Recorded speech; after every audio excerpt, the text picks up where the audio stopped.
Halo teman-teman, balik lagi dengan saya di film kita. Bagaimana kabar kalian hari ini teman-teman? Semoga selalu dalam keadaan sehat dan dimudahkan rezekinya. Oke, kali ini saya akan review film yang berjudul Survival Family. Film ini rilis pada tahun 2017 di Jepang. Film ini menceritakan tentang suatu keluarga yang menetap di Tokyo. Namun sebuah bencana global membuat mereka harus pergi ke desa terpencil untuk bertahan hidup. Oke, sebelum lanjut ke ceritanya, jangan lupa kalian like, komen, dan subscribe ya. Oke, kalau sudah langsung saja ke alur ceritanya. Let's go.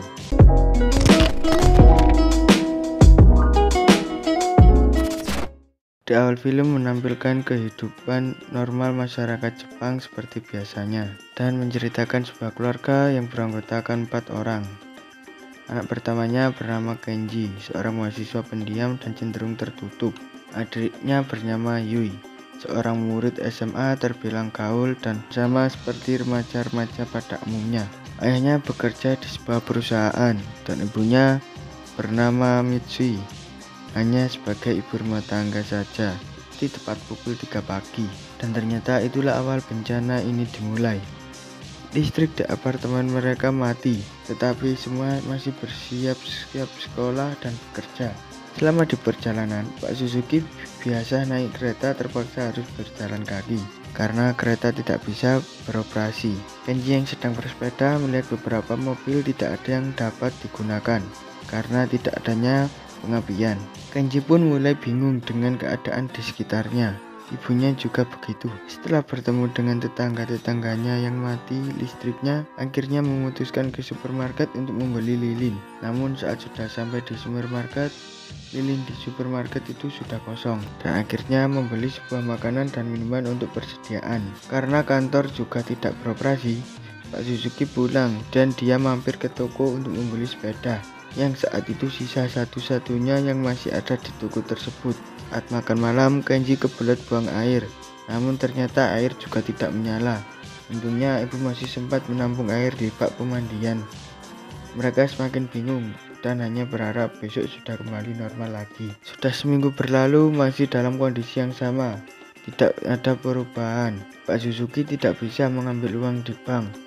Persediaan makanan dan minuman pun sudah mulai sedikit, dan tetangga-tetangga di apartemen keluarga Suzuki sudah mulai pindah tempat.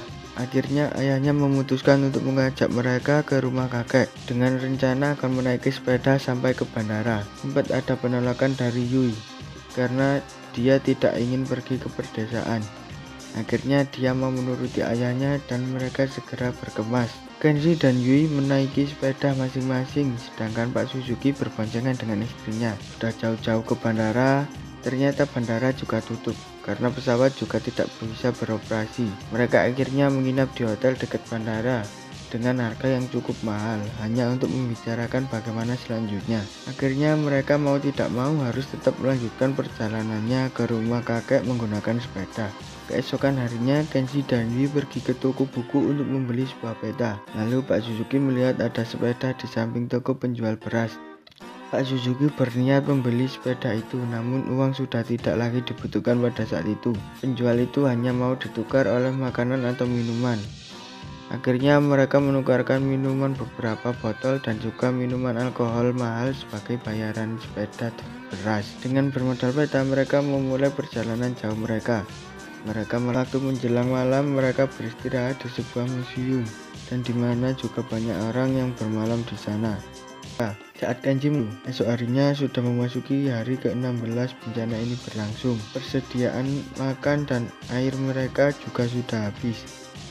Mereka mampir di pinggir sungai untuk bersih-bersih dan mencuci pakaian. Lalu mereka memulai perjalanannya lagi. Namun tiba-tiba saat di jalan terjadi udan angin yang membuat ban sepeda ayahnya rusak dan barang-barang mereka pun berantakan dan rusak. Kenji dan Yui mencoba ke toko mencari peralatan untuk membetulkan ban ayahnya yang robek. Selain itu mereka juga mencari air, tapi sudah tidak ada di toko tersebut. Setelah memperbaiki sepeda, mereka melanjutkan perjalanannya lagi. Hingga pada hari ke-22 mereka bertemu dengan keluarga lain yang juga sedang beristirahat. Namun terlihat sekali perbedaannya. Keluarga tersebut lebih berpengalaman bersepeda dan hidup menyatu dengan alam.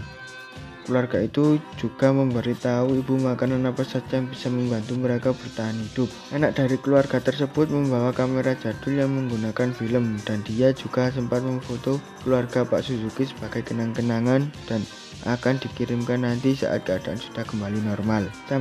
Namun kenyataannya pada hari ke-43 mereka sampai di Osaka. Ternyata di sana juga sedang pemadaman listrik juga. Selagi mereka mengelilingi kota tersebut, ternyata mereka menemukan tempat yang sedang membagikan makanan. Tapi karena mereka datang terlambat, mereka tidak kebagian sedikit pun. Mereka memutuskan untuk melanjutkan perjalanan dengan menahan lapar. Sampai di hari ke-67 mereka melewati sebuah ladang dan melihat ada seekor babi. Mereka langsung mengejarnya dan berhasil menangkapnya. Namun saat hendak memotong babi tersebut, mereka tidak tahu caranya. Sampai tiba-tiba ada warga yang datang membantu mereka, dan warga itu pun membawa mereka ke rumahnya. Di sana mereka diberi makanan babi asap, dan mereka membantu orang tersebut memotong daging babi. Mereka pun menginap semalam, dan esok harinya mereka juga membantu mengumpulkan babinya yang kabur. Setelah itu mereka berpamitan untuk melanjutkan perjalanannya ke Kagoshima, dan warga itu membekali mereka dengan babi asap dan beberapa lauk lainnya. Namun perjalanan tidak berjalan lancar karena tidak sesuai di peta, karena ada sungai yang cukup besar dan dalam untuk mereka lewati. Mereka membuat ragi seadanya untuk mengangkut barang-barang mereka. Namun saat balik lagi untuk mengangkut sepeda, tiba-tiba hujan deras dan membuat sepeda dan ayahnya hanyut terbawa arus. Dengan keadaan sedih kehilangan ayahnya, mereka harus tetap melanjutkan perjalanan di tengah jurang dan kakinya patah. Mereka mau tidak mau harus terus berlari sambil memapa ibunya, karena terlihat anjing-anjing itu masih ingin menerkam. Untungnya mereka masih selamat karena ada kereta uap yang datang dan berhenti sejenak untuk mengajak mereka. Sementara itu di sini lain diperlihatkan kalau ayahnya masih selamat dan menembakkan petasan yang pernah dibelikan Kenji. Ibunya menyadari suara tersebut dan meminta keretanya berhenti. Akhirnya mereka kembali berkumpul dan bisa ke Kagoshima bersama-sama. Sesampai kemudian diperlihatkan kehidupan mereka setelah 20 tahun lebih 126 hari. Kenji dan ayahnya ikut menjadi nelayan, Yu menjadi penenun, dan ibunya membantu kakek berkebun. Dia mencari asal suara tersebut. Lalu dia masuk ke sebuah gudang dan menemukan suara alarm yang menyala. Kemudian suara speaker desa tersebut juga menyala dan disusul oleh lampu-lampu di desa tersebut. Di sini terakhir diperlihatkan kondisi kota-kota sedang dibersihkan dan kehidupan sudah kembali normal. Penonton juga diberitahu bahwa ternyata menurut para ahli fenomena itu terjadi kemungkinan gara-gara gelombang radiasi matahari atau komet setelah sebelumnya, dan film pun selesai.